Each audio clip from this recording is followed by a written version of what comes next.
주님께 찬양 드리며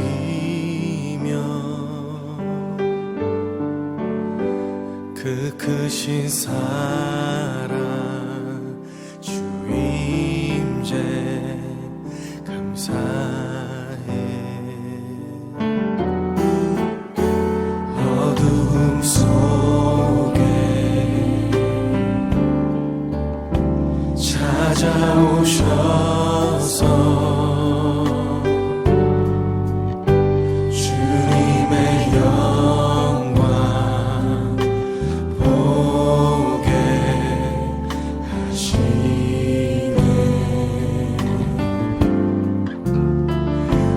의심하는 나를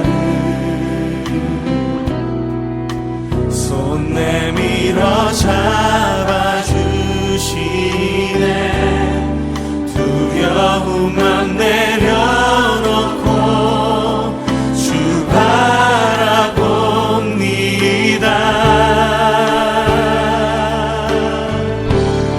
주님을 보게 하소서.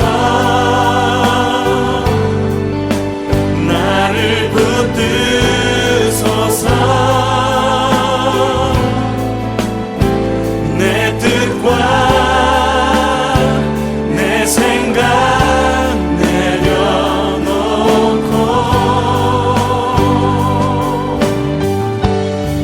주님 앞에 나 엎드려 주여서 주의 음성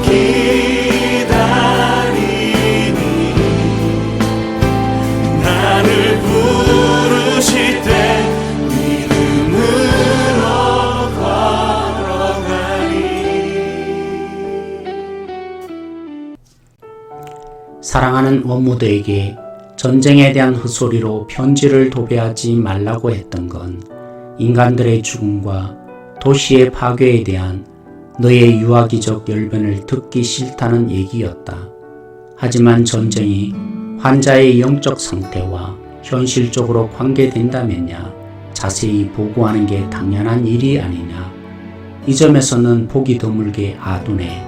그렇지 않고서야 그 녀석이 사는 동네에 대규모 공습이 예상된다는 이야기를 하면서 그렇게 기뻐 날뛸 수가 없지.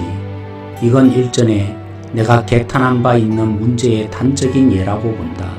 당장 눈앞에 보이는 인간의 괴로움을 즐기는데 눈이 먼 나머지 금세 요점을 까먹는 너의 고질적인 단점 말이야. 폭탄이 인간을 죽인다는 걸 알기나 해? 아니면 이 시점에서 환자가 죽어버리는 사태야말로 그 무엇보다 피해야 할 상황이란 걸 모르는 게냐? 환자는 너가 엮어주려고 했던 세속적인 친구들에게서 잘도 빠져나갔다. 대단한 그리스도인 아가씨와 사랑에 빠졌으니 당분간은 순결을 겨냥한 공격에도 면역이 되어 있는 형편이고, 우리가 놈의 영적인 삶을 부패시키고자 사용했던 수많은 방법들도 지금까지는 실효가 없는 것으로 드러났다.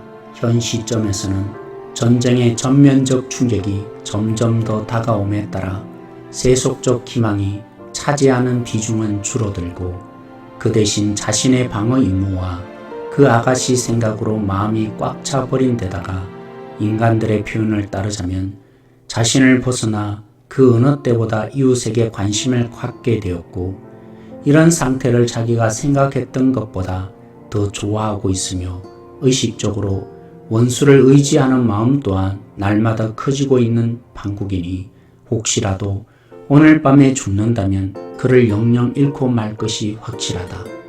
이렇게 명백한 사실을 구구절절 써야 한다니 창피해서 견딜 수가 있나. 너희 젊은 악마들이 유혹의 임무를 수행하러 나갈 때 지나치게 오래 머무는 것 아닌지, 혹시 인간들 틈에서 일하다가 그들의 가치관과 정서에 감염될 위험에 처한 것 아닌지 가끔 의구심이 생겨. 물론 인간들은 죽음을 최악으로 그리고 생존을 최선으로 여기는 경향이 있다. 하지만 그건 다 우리가 교육시킨 결과야. 우리가 퍼뜨린 선전에 우리가 놀아났어야 되겠어? 환자의 어머니와 애인이 그렇게나 열심히 기도하는 환자의 육체적 안전이야말로 이 순간에 너가 추구해야 할 주된 목표라는 점이 이상해 보이기도 하겠지. 하지만 그건 사실이다. 너는 너의 눈동자를 지키듯 환자를 지켜야 해. 그가 지금 죽어버리면 넌 영영 그를 잃고 만다고. 하지만 어떻게든 이 전쟁통에 살아남기만 하면 희망이 있지.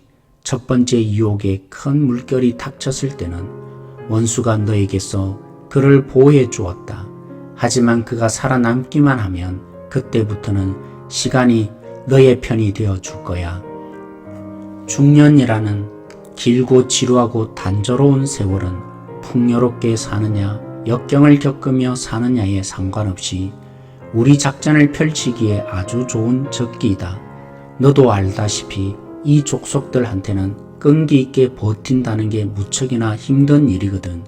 꼬리를 무는 불행의 연속, 젊은 날 품었던 사랑과 희망의 점진적인 쇠락, 수없이 넘어져 이제는 만성이 되어버린 유혹들을 앞으로도 영영 이길 수 없을 것만 같은 조용한 절망, 우리가 그들의 삶에 만들어낸 무미건조함, 역시 우리가 그에 대한 반응으로 교육시켜 놓은 모호한 원망, 이 모든 것들은 인간의 영혼을 마모시켜 소진케 할 절호의 기회를 제공한다.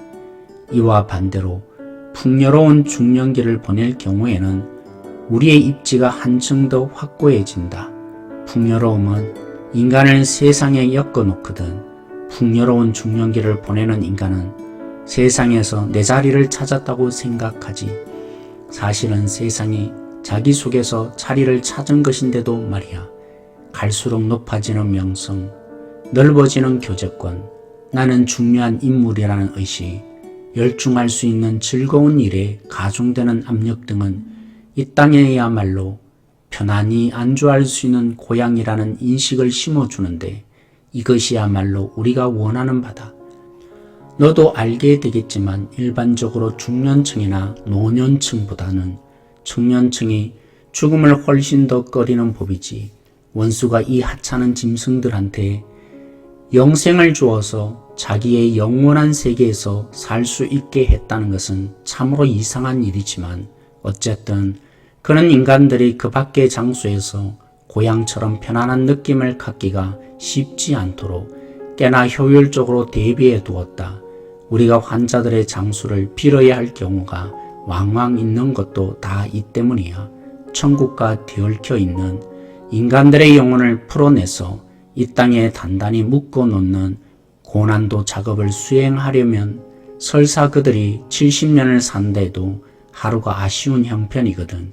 젊은 시절에는 불쑥불쑥 옆길로 새버리는 일이 흔한 법이라 명백한 종교에 대해서야 무지한 상태를 유지하게끔 수를 쓸 수도 있다만 공상과 음악과 시라는 종잡을 수 없는 바람이라도 불나치면 우리가 세웠던 건물 전체가 날아가 버리는 불상사가 발생하고 만다.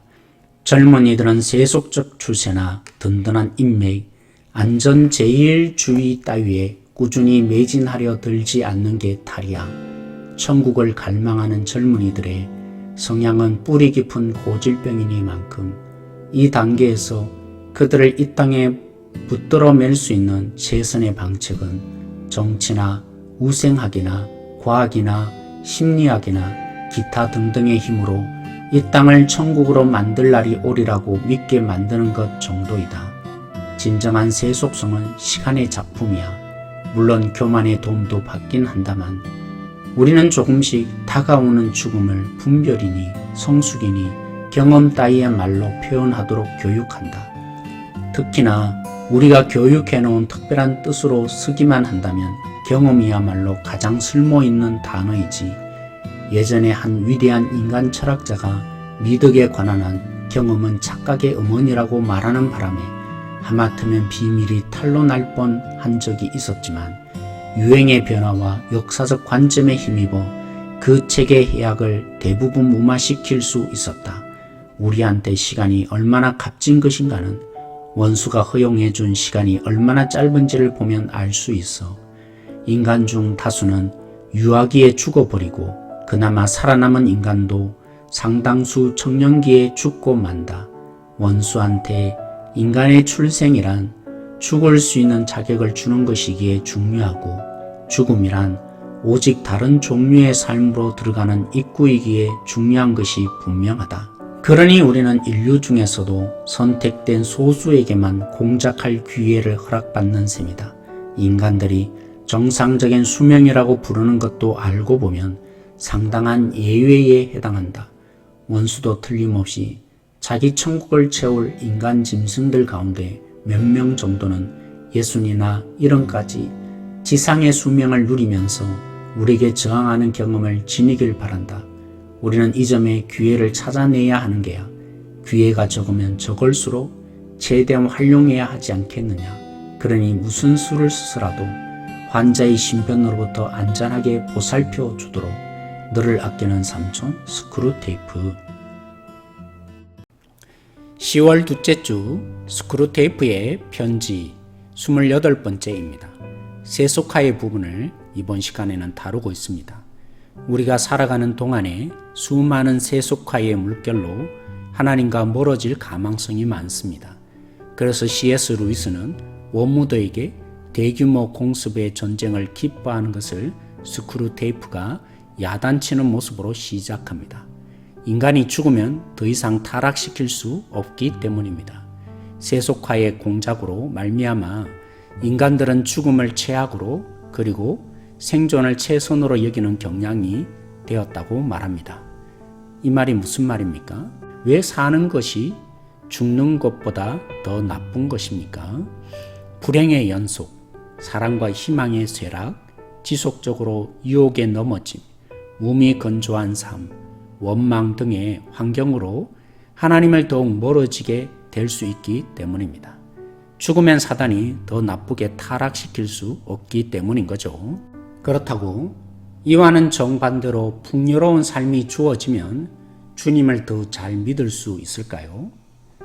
세상에서 자기의 자리를 찾았다고 생각한다고 표현했는데 이 말이 무슨 뜻입니까? 높아지면 명성과 중요한 인물이 되었다는 자기가 세상의 중심이라고 여길 뿐만이 아니라 이 땅이야말로 편안히 안주할 고향으로 인식할 수 있는 마음을 심어줄 수 있기 때문이라고 했습니다. 중년이 세속화시키기에 적기라고 해서 젊은이들을 세속화할 수 없다는 말이 아니라고 했습니다. 젊은이도 이 땅에 붙들어 놓을 수 있는 방법으로 정치나 과학, 심리 같은 것으로 이 땅을 천국으로 만들 수 있다고 여기게 하면 된다고 했습니다. 다가오는 죽음을 분별이니 성숙이니 경험 따위로 바꾸면 된다고 했습니다. 그러니까 이 말은 주님이 오셔서 완벽하게 통치해 줄 주님의 나라를 더 이상 생각하지 않게 만들면 되는 것입니다. 하나님 나라를 소망하지 않고 현실에 안주하게 사는 세속화를 말하는 것입니다. 오늘 내용을 통해 저는 두 가지 본문을 함께 나누고자 합니다. 먼저는 율법으로 의로워질 수 없다. 아무리 잘해봐라. 오라 공고한 사람이라 고백하게 될 것이라는 로마서 7장 전체의 내용입니다. 하나님의 주신 법이 율법이지만 우리가 왜 하나님의 법을 스스로 지킬 수 없습니까? 1차적인 책임은 물론 우리에게 있지만 이 땅에 하나님과 우리만 산다면 우리는 충분히 법을 지키고 살 수 있습니다. 이 세상에 사단이 개입해서 육신의 기회를 타서 넘어뜨리는 것이 문제라고 하죠. 그래서 로마서 7장 8절에 이렇게 표현합니다. 그러나 죄가 기회를 타서 계명으로 말미암아 내 속에서 온갖 탐심을 이루었나니 이는 율법이 없으면 죄가 죽은 것임이라. 아멘.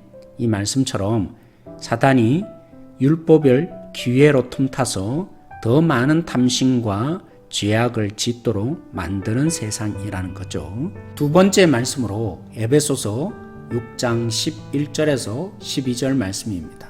제가 읽어보겠습니다. 마귀의 관계를 능히 대적하기 위하여 하나님의 전신갑주를 입으라.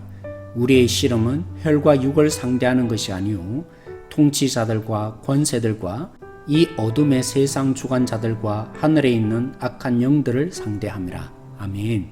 C.S. 루이스는 우리가 살아가는 시간들은 사탄에 의해서 세속화할 엄청난 기회라고 표현했는데, 그렇다고 해서 우리가 죽는 것만이 상책이란 말이 아닙니다. 이런 상황인 줄 알고 에베소 말씀대로 하나님의 전신갑주를 취해야 합니다. 우리의 싸움은 먹고 사는 생존의 전쟁이 아닙니다. 하나님의 생명을 잃느냐, 하나님의 생명을 흘려보내느냐, 생명의 전쟁터입니다. 그러니 어떻게 주님께 더 가까이 갈 수 있을까? 늘 하나님의 전신갑주, 예수님을 취하며 사는 우리들이 되십시다. 한 줄 질문입니다. 이 땅의 삶을 전부로 여기지 않고 세속화될 가망성이 많은 줄 알고 깨어있는 삶을 살고 계십니까?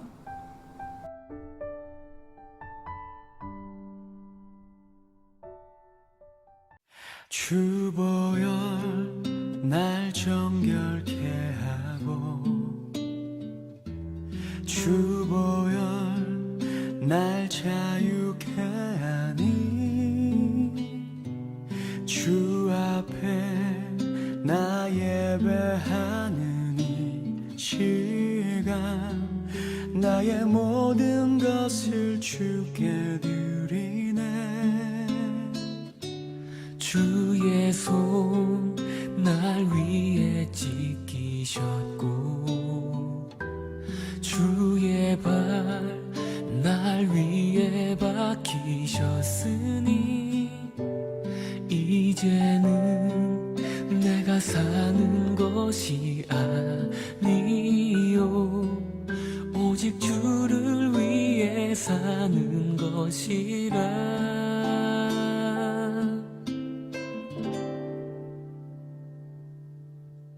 주의 손에 나의 손을 포개고 또 주의 발에 나의 발을 포개어 나 주와 함께 죽고 또 주와 함께 살리라.